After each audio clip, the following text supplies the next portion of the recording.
नमस्कार, स्वागत आहे तुमचं माझ्या चॅनलमध्ये. तर मी बनवते आज लसणाची चटणी. तर लाल मिरच्या मी जरा पाण्यामध्ये 10 मिनटं भिजत ठेवल्या होत्या, जास्त पण भिजू नका.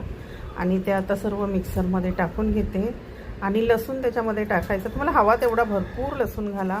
मीठ आणि थोडेसे जिरे जास्त टाकले तरी काही प्रॉब्लेम नाही. आणि हे सर्व मिक्सरला जरा वाटून घ्यायचं बारीक, थोडं ओबड ठेवायचं. आणि इथे गॅसवरती मी आता कढई ठेवली आहे तापायला. तेल घालायचं, याच्यामध्ये तेल भरपूर घाला. आणि तेल घालून ही चटणी ना छान परतून घ्या. ती मिक्सरला मी लावून घेतली आहे.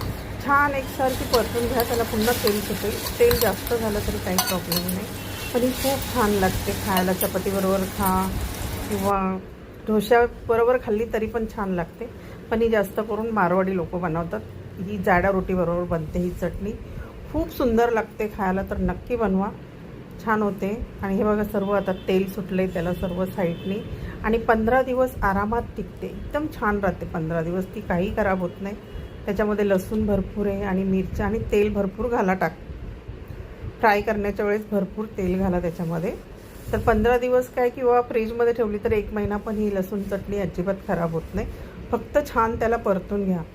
हे बघा, एकदम छान अशी. आणि सर्व एका बॉक्समध्ये भरून किंवा काचेच्या बरणीत भरून ठेवा. छान स्टोरेज राहते. कधी पण आपल्याला वेळेवर खायची असेल तर कामाला येते. कसं वाटलं, नक्की आवडला तर लाईक करा आणि कमेंट करा आणि फॉलो पण करा.